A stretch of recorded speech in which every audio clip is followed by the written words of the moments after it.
미국의 고든 맥도날드라고 하는 목사님이라고 하는 분이 우연히 남아프리카의 흑인 지도자와 만나서 이야기하는 중에 큰 감동을 받게 되었습니다. 그 젊은 지도자의 역사에 대한 해박한 지식과 분명한 정치 철학, 그리고 관용과 헌신의 자세, 그리고 부드러움과 평온함이 그대로 가슴에 전해졌기 때문입니다. 도대체 이 젊은이가 어디서 이런 것들을 다 배웠을까?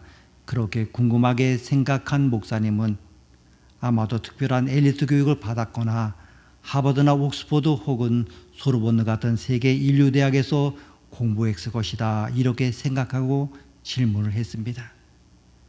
지금까지 어디서 훈련을 받으셨습니까? 이 말을 듣고 그는 대답을 했습니다. 로벤섬에서 훈련을 받았습니다.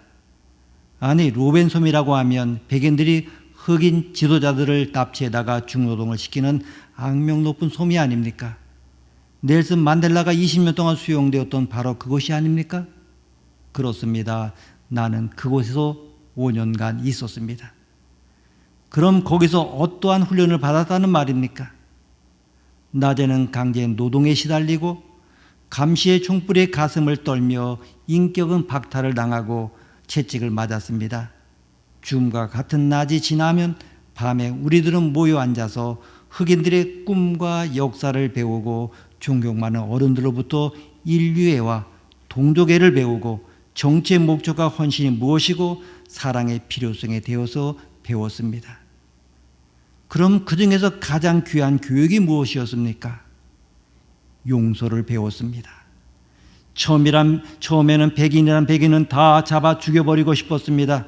그러나 미워하면 미워할수록 자기 자신이 한없이 무력해진다는 것과 분노와 원망을 가지고 있는 한 결코 근본적인 해결이 없다는 것을 배웠습니다. 또한 하나님 앞에 맡기는 훈련을 배웠습니다.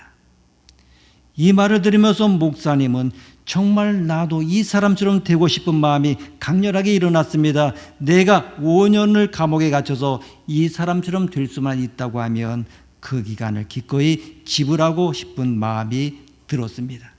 그러면서 한편 의문이 생겼습니다. 내가 왜 나보다 15살이나 아닌 이 흑인 젊은이를 이렇게 본받고 싶은 것일까? 그 이유가 무엇일까? 그는 생각하다가 결론을 내립니다. 그에게는 아름다운 영혼이 있기 때문이라고. 이 아름다운 영혼의 소유자 앞에서 우리는 감격합니다. 그러자 또 한 질문이 몰아닥칩니다. 그렇다면 어떻게 인간은 아름다운 영혼이 되어가는가? 그는 여기에 대하여 깊이 묵상하고 그 과정을 추적합니다. 막다른 골목에 놓여지고 아무 희망도 없어지는 그 현장 속에서 그 사람은 처음에는 분노했겠지, 절규했겠지. 이렇게 탄식하는 영혼의 단계가 있고 그 다음에 그는 흑암 속에서 자기 자신을 정직하게 바라보게 되고 자기를 둘러싸고 있던 그 수많은 껍질이 깨어지면서 그 깨어지는 문틈으로 은혜와 자비의 햇빛이 그 영혼 속으로 흘러 들어왔겠지. 이렇게 깨어지는 영혼의 단계가 있었을 것이고 그 새로운 빛에 의하여 과거의 새로운 마음, 그 생각의 찢기들, 그런 것들이 물러나고 더 높고 신선하고 새로워지는 것으로 채워졌겠지. 그래서 채워지는 영혼의 단계가 있었을 것이고 그 다음 이제는 더 높고 깊이 모든 것을 사랑으로 바라보게 되고 용서하고 헌신하는 아름다운 영혼의 단계가 되었을 것이다 라고 이렇게 추론하게 됩니다. 그러하기 때문에 아름다운 영혼이라고 하는 것은 제자리에 앉아서 웃는다고 되는 것이 아니고 많은 탄식과 깨어짐과 새로워지는 과정을 거쳐서 이루어지는 보석같이 소중한 선물임을 마침내 고백하게 됩니다.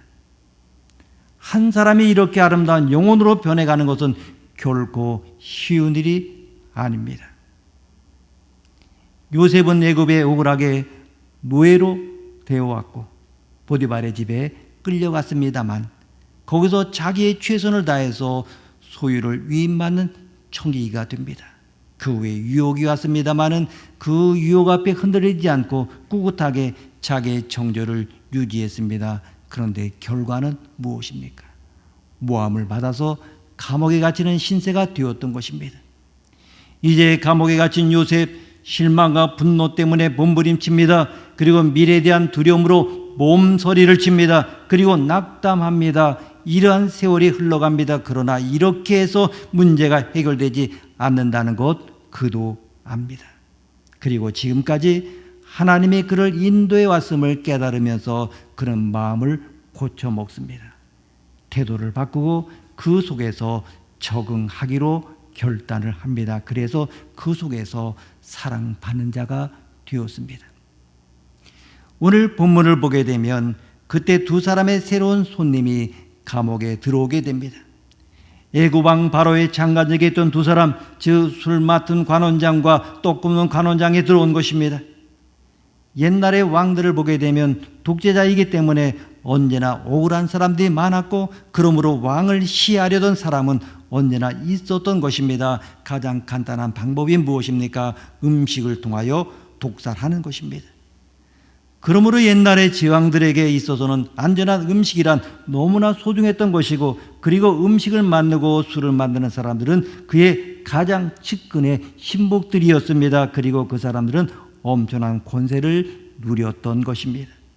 그런데 어느 날 왕의 음식에 독이 발견되었습니다. 우리말로 하면 독살 미수 사건이 발생한 것입니다. 도대체 어떠한 경로를 통하여 왕의 음식에 독이 들어오게 되었는가를 수사하기 위해서 이것이 음식을 통하여 온 것인지 술 때문에 온 것인지를 확인하기 위하여 양쪽의 최고 책임자 두 사람 긴급 구속합니다. 그리고 일단 가둔 다음에 조사를 하게 된 것입니다.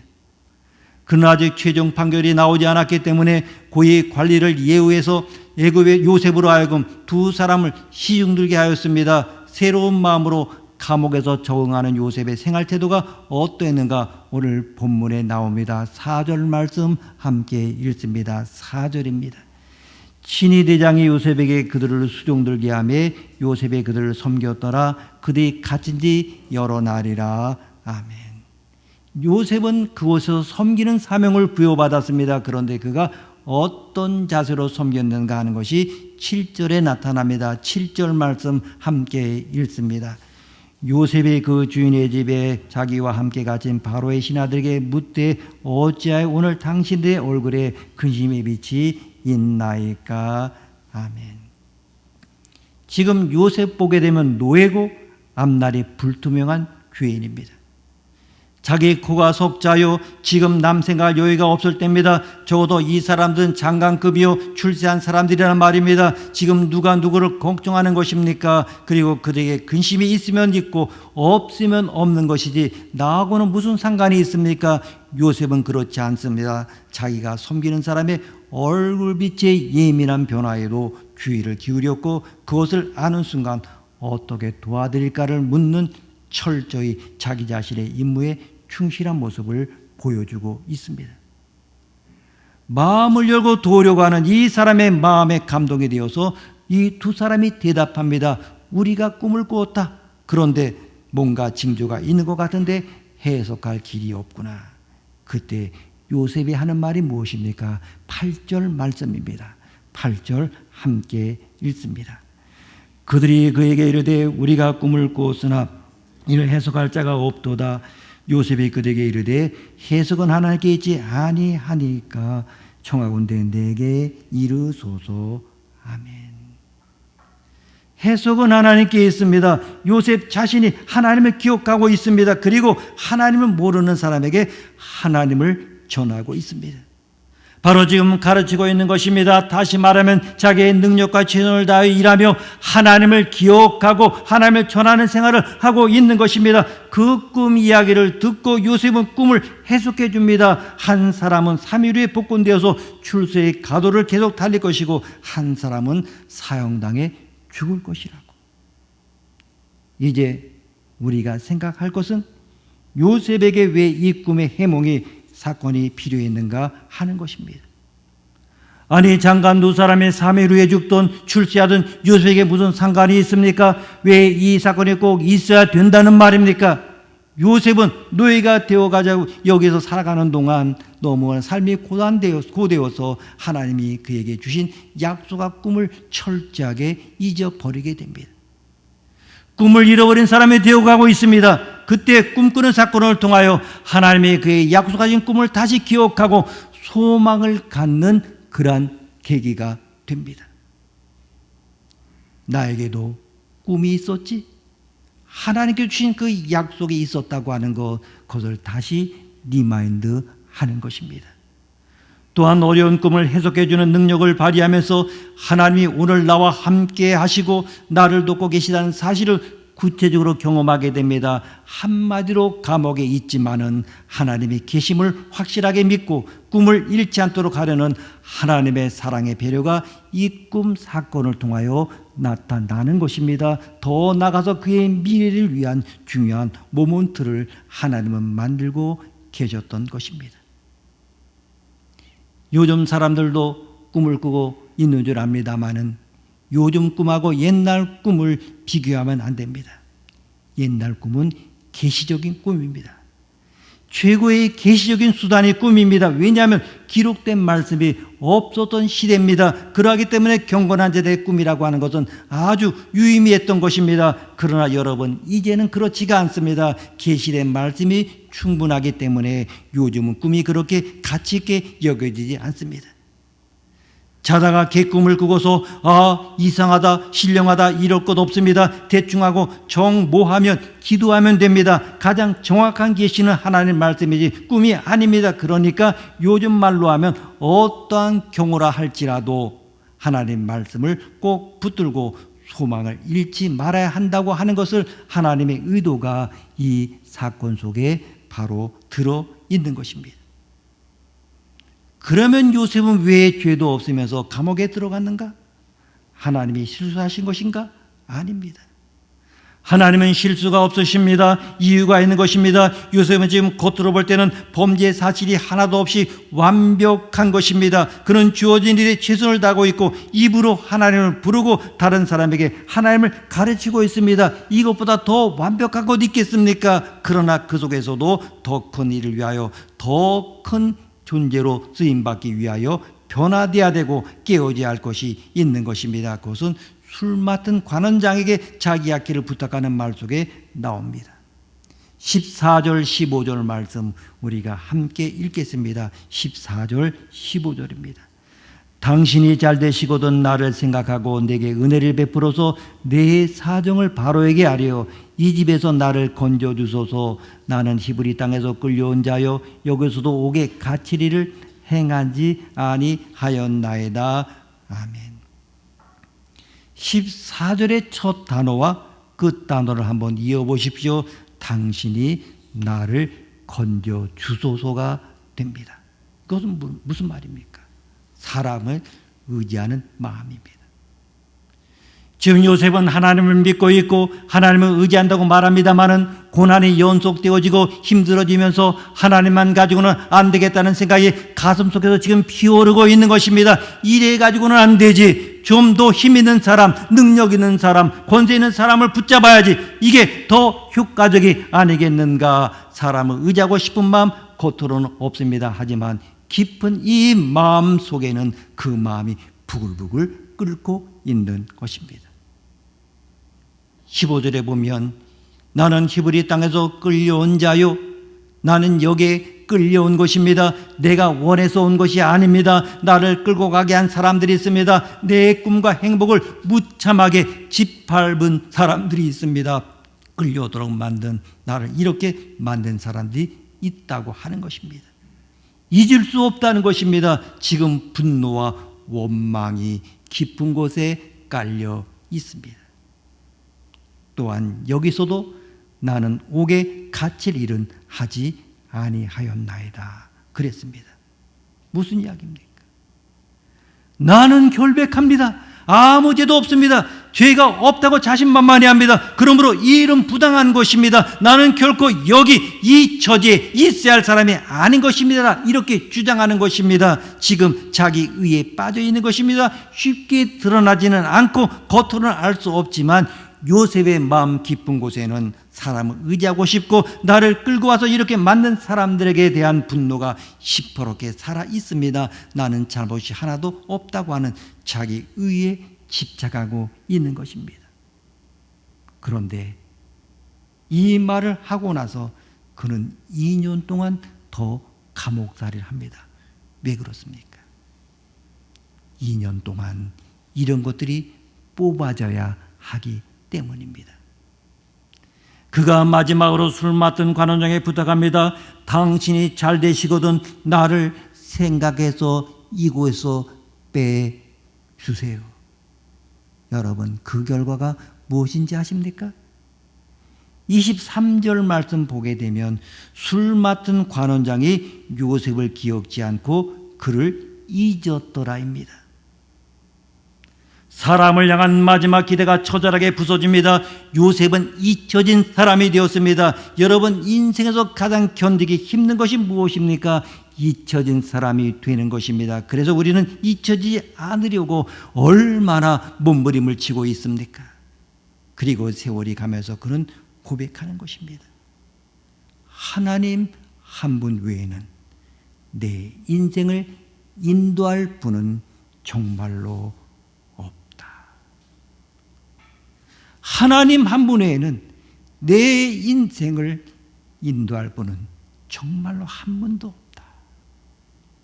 여러분, 이 사실이 이 뱃속에서부터 정말 나오려고 하면 너무나 오래 걸립니다. 그리고 끌려왔다는 생각이 바뀌는 것입니다. 끌려왔으면 끌려온 사람에게 분노가 있었는데 끌려온 것이 아니라 그보다 더 높은 손길의 섭리와 인도하심을 따라 오늘 내가 여기에 서 있게 되었다고 하는 하나님의 인도의 손길을 인식합니다. 나를 이곳에 오게 한 것은 사람들이 끌고 온 것이 아니요 더 높은 하나님의 인도하심 속에 이곳에 있게 된 것이라고 고백을 하는 것 어려운 고백입니다. 오늘 내 현실, 나를 있게 한 사람들, 그들을 넘어서도 하나님의 손길을 본 것입니다. 마지막으로 나는 죄가 없다 이렇게 생각했습니다. 나는 정말로 의롭다고 생각했는데 자기 의가 무너지면서 나는 죄인이고 내가 어떠한 형편에 있든지 오직 하나님의 은혜로 하루하루 살아가는 존재임을 고백하게 되는 것입니다. 하나님이 인도하시는 곳은 어디든지 가고 오직 은혜로 살아가는 자임을 고백하며 자기 의가 깨끗하게 부서져 버리는 것, 이 세 가지의 생각들, 이 감옥에서 벗어나기가 참으로 어렵습니다. 요즘도 아이들이 많이 보는 줄 압니다마는 한창 유행했던 이집트 왕자라고 하는 만화 영화가 있습니다. 거기에 보게 되면 요셉의 감옥에서 가서 하나님께 막 항의하며 질문을 많이 퍼붓고 있습니다.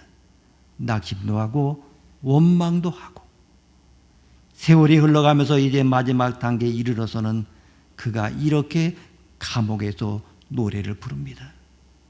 하나님, 나는 이제 왜냐고 묻는 것을 포기했습니다. 그렇습니다. 왜 그리고 깊은 감옥으로 비치는 그 한 줄기 햇빛을 즐기게 됩니다. 그리고 그 한 줄기 햇빛을 받아 피어나는 꽃송이를 사랑하고 기쁨으로 바라봅니다. 변한 것입니다. 이제는 모든 것을 하나님 앞에 다 맡겼습니다. 왜냐고 질문할 필요도 없어졌습니다. 그리고 오늘 비춰지는 작은 햇빛 한 조각을 감상하면서 살아가는 것입니다. 그리고 주어진 일에 최선을 다하여 노력합니다. 이제 보이는 환경에 지배되지 않고 보이지 않는 믿음에 의하여 살아가는 법을 온전히 배웁니다. 그 후에 어떻게 됩니까? 옥문이 열립니다. 여러분, 어떻게 사십니까? 잘 나가고 있습니까? 감사한 일입니다.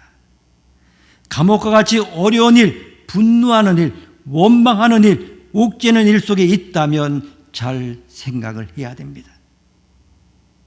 요셉 얘기를 왜 이렇게 자세히 해놓았나? 하나님이 그 백성을 이렇게 인도하신다는 이야기입니다. 여러분, 사람을 의지하고 삽니까? 사람은 사랑하는 것이고 서로 협력하는 것이지 의지할 궁극 대상은 아닙니다.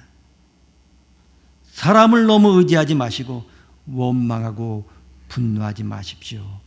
자기가 무력해질 뿐입니다. 그리고 나는 아무 잘못도 없다고 하는 자기 의의를 깨끗하게 버려야 합니다. 오직 은혜로 살아가고 있음을 고백하면서 이 영혼의 세척 작업이 중단되면 절대로 안 됩니다. 고난과 역경이라고 하는 것은 여기에 더 민감해서 이 작업을 가속시키는 것임을 기억해야 합니다. 하나님은 한기를 막으시는 것 같지만 절대로 막고 마시는 분이 아닙니다. 더 높고 귀하고 새로운 길을 열어놓고 그 길을 가도록 유도하십니다. 이제 여기에 순종하고 나갈 때 여러분은 아름다운 영혼으로 변화되게 되는 것입니다. 이 은혜가 여러분에게 충만하기를 축원합니다. 기도하시겠습니다. 하나님 아버지, 갑갑한 상황 속에서 꼼짝할 수 없는 고립 속에 들어있는 자녀들이 있습니까? 내가 할 수 있는 건 아무것도 없다고 낙망하는 자가 있습니까? 모든 것이 다 무너진다고 탄식하는 자가 있습니까? 이제 이 역경 속에서 하나님을 바라보게 하시고 이 역경이 하나님의 손에 바르게 사용되어서 더 성숙하고 아름다운 영혼들로 변화되게 하여 주시옵소서. 존귀하신 예수님의 이름으로 기도드립니다. 아멘.